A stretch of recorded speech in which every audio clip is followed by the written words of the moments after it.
Sini, ambil sini.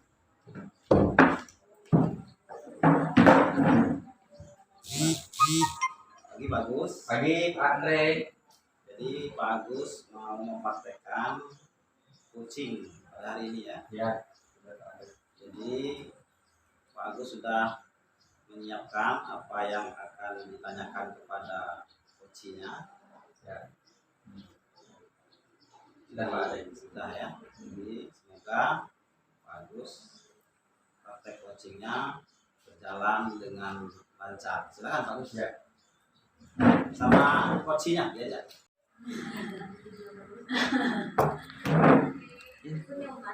Silakan. Ya.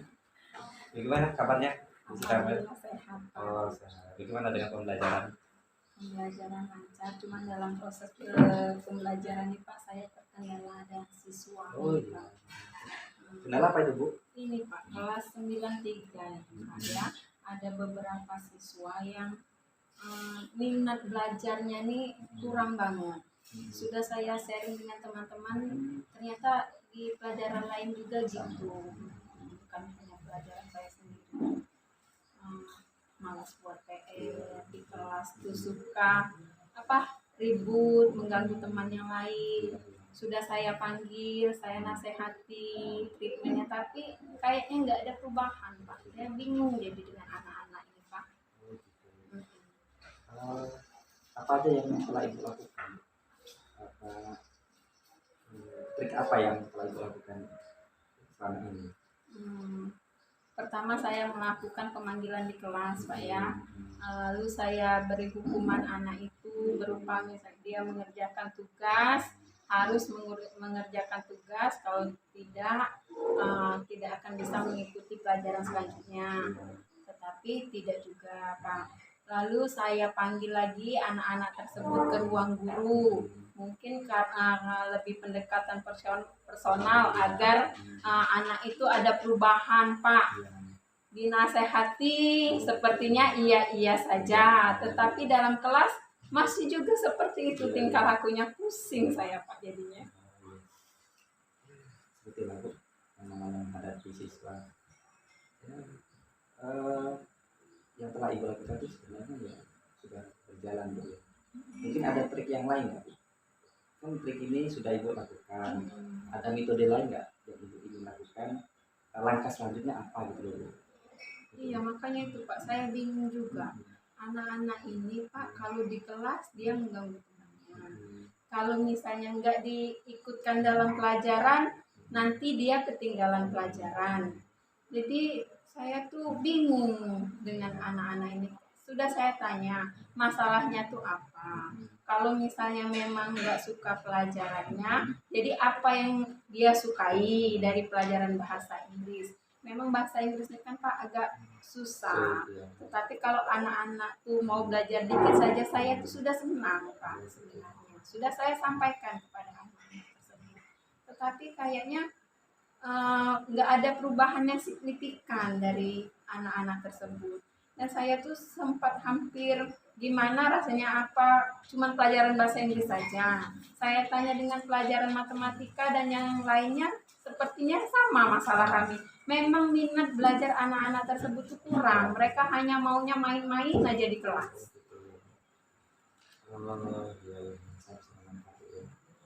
Tapi sebelumnya Ibu sudah melakukan diferensiasi pembelajaran untuk memetakan apa minat siswa untuk belajar, itu sudah Ibu ini lakukan? Pak, saya baru dengar Pak diferensiasi pembelajaran. Apa itu Pak ya? Nanti intinya Ibu di awal pembelajaran mungkin Ibu membuat pemetaan pembelajaran minat siswa dalam belajar.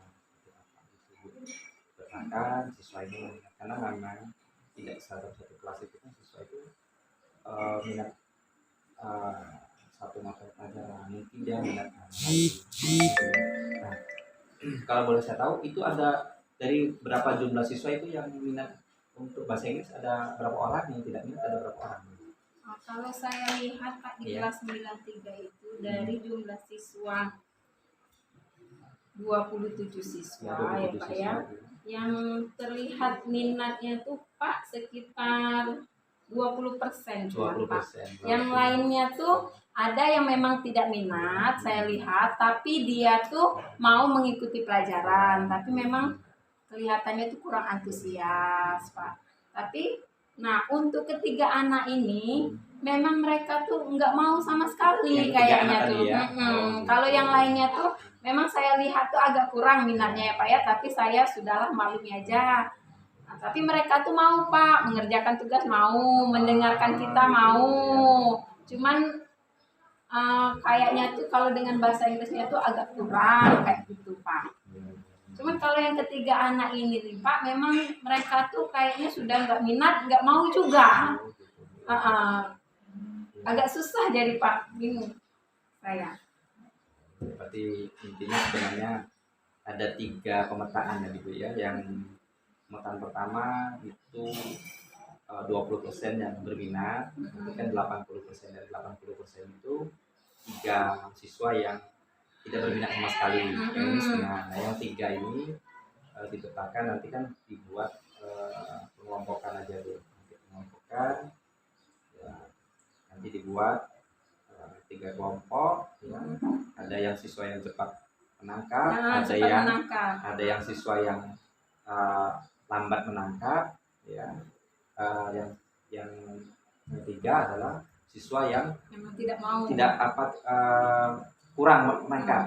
Kurang ya. Yang pertama cepat menangkap, yang kedua kurang, yang ketiga ini sulit menangkap. Nah, kan kalau kurang dan sulit kan beda. Ini sulit menangkap. Nah, 3 ini tuh mungkin coba Ibu dari yang 10 orang ini, yang 20%-nya ini, coba Ibu lakukan pembelajaran untuk 3 orang ini. Triknya apa dari 10 orang ini, kenapa dia bisa semangat belajar bahasa Inggris? Kemudian dari 10 orang ini nanti kan ada jawaban itu kenapa dia semangat belajar bahasa Inggris. Nah nanti bisa diinformasikan kepada, atau untuk yang ketiga orang ini gimana solusinya. Misalnya jadi yang minat tadi memotivasi yang 3 anak ini ya Pak ya, minta temannya yang memotivasi, bukan gitu. Karena biasanya kan kita kan sudah motivasi dia tuh Pak, ternyata nggak berhasil ya gitu. Karena biasanya itu teman itu lebih didengarkan. Nah, biasanya teman dekat itu lebih didengarkan daripada kadang kan kita mungkin penyampaian kita, atau mungkin menurut si 3 siswa itu belum. Nah ternyata ada yang bisa lebih didengar lagi, teman dekat. Mungkin coba bisa dilakukan, bisa lihat ke depannya. Nanti pembelajaran berikutnya. Kira-kira dari pembicaraan kita nih, apa yang akan dilakukan? Nah, dari pembicaraan kita ini tadi. Dari pembicaraan ini Pak, saya alhamdulillah mendapat saran dari Bapak untuk memetakan anak-anak saya, dan saya akan coba meminta anak-anak yang minat bahasa Inggrisnya tinggi untuk memotivasi teman-temannya yang minat bahasa Inggrisnya sedang dan sangat kurang. Semoga trik kali ini berhasil ya Pak ya. Terima kasih banyak. Ya, Bu. Karena memang harapan kita ini Bu, sekolah kita nih ya nanti bisa maju dan bisa berarti bahasa Inggris mungkin nanti sesama mereka bisa berkomunikasi dengan bahasa Inggris. Ya harapan kita, walaupun sekolah kita nih sekolah pinggiran bukan berarti kita pinggiran, tapi tetap kita sekolah yang tetap unggul, terutama bahasa Inggris, karena bahasa Inggris adalah bahasa global yang harus kita gali gitu.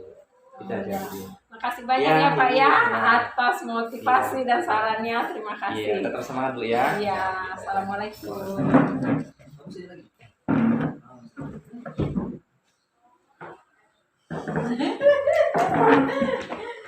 Bagus, sudah selesai tadi ya praktek coaching. Kalau saya lihat, saya ingin bertanya, apa yang sudah dilakukan saat Pak Agus menjadi coaching tadi sehingga praktek coachingnya tadi dianggap berhasil? Saya memberi masukan dengan Ibu Siti Amel mungkin karena Bu Siti Anda di awal belum melakukan diferensiasi pembelajaran di kelas, sehingga dengan pemberian diferensiasi pembelajaran tersebut kita Ibu Siti Anda bisa mengetahui kemampuan si anak kan, pada sana nanti bisa memberikan suatu solusi yang akan datang gitu Pak. Jadi dari catatan saya tadi, mengamati praktek coaching Pak Agus tadi sudah jalan bagus, sudah alur kehidupannya sudah ada, peristiwa, identifikasi, perencanaan kegiatan, dan tanggung jawab dalam komitmen melaksanakan rencana aksi. Nah, dari sini setelah praktek coaching ini apa yang akan dikembangkan lagi oleh Pak Agus hingga semakin lebih baik lagi dalam praktek coaching? Saya mungkin butuh untuk literasi Pak ya, literasi tentang pembelajaran coaching ini Pak ya, berdasarkan